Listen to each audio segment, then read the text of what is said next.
What's up, guys? Kyle with Rokonnection. We're here with Billy the Kid. We're just going to shoot some questions at her. What has it been like being here on Warped Tour? It's the best summer of my life. It's my first time on a tour bus. It's my first time in a lot of these cities. I'm from Vancouver, Canada, and my first time realizing what a huge, tight-knit family the Warped Tour team is. Okay. When you were growing up, what was the music scene like in your hometown? It was actually awesome.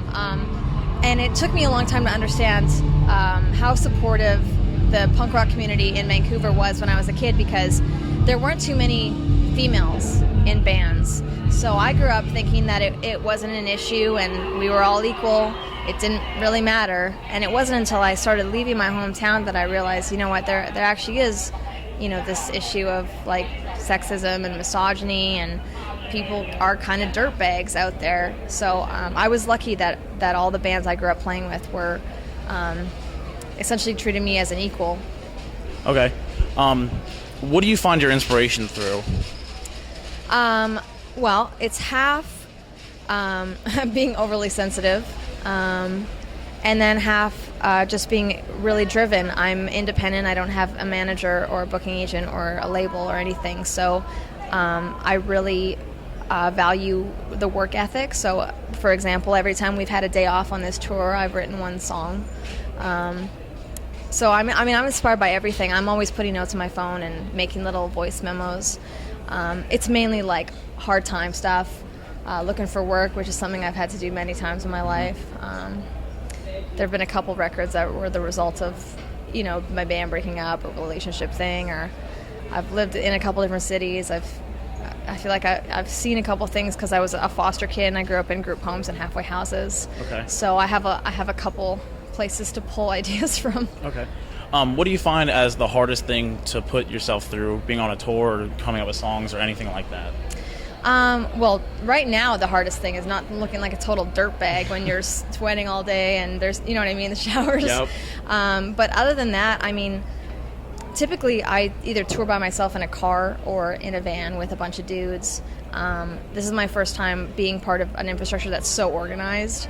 So it's actually been really easy for me. I you know, as sweaty or as hot or as rainy as it can get, I still fall asleep every night and think, I'm on a tour bus, I'm on a tour bus. And I wake up every day and I think, I'm on a tour bus, I'm on a tour bus.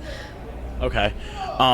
Now with being on Warped Tour, what do you listen to? Does being on Warped Tour change your music taste? Or?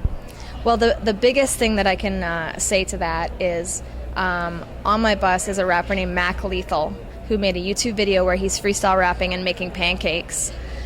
We also had Out of Sight. You got to check out this video. It had like a million hits.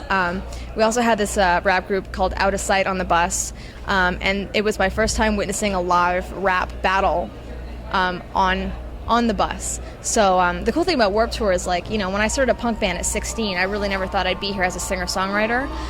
But now they've got the acoustic stage, they've got DJs, they have the hip-hop guys, there's metal bands, there's punk bands, there's like all kinds of music. So it's not the way it used to be where it's just like, you know, pop punk. So we had country singer Austin Lucas on the bus for a while, and one night it was just like country throwdown, all country songs all night, like trading the guitar back and forth. We've got William Beckett from the Academy is on there. I mean, I've learned about so many new bands this summer. I never thought like I would like so many different types of music, but I think the older I get, the more open you become. Okay. What's the newest thing for you right now with your music? I just put out a fan-funded album called Stars Exploding with a dude that did 3 Ryan Adams records. I wrote the songs, released it independently, and hopefully going to be putting out a new one in the fall after this tour. I go back to Europe for the 3rd time this year, and rinse, repeat. Just keep putting out records and playing shows where I can. All right. We just have one more question for you. Being on tour, what is the craziest thing that has ever happened to you, or anything you've ever seen? Oh my God, every day. I mean, I keep going back to the rap battle just because it was so hilarious. I mean, my van's lit on fire. Like, we've dropped the muffler on the highway and been like, didn't we used to have a muffler? And then my bass player was like, yeah, it's over there. Everything you can imagine. I was stranded in London. Promoter flaked out on my flight home. I had no money, so I actually made a kid's book and sold enough pre-orders of a kid's book to pay for my flight home. I mean, you name it. Every day's an adventure. All right. Well, that's all the questions we have for Billy the Kid. I'm Kyle, signing off for Rokonnection. Thanks for watching, guys.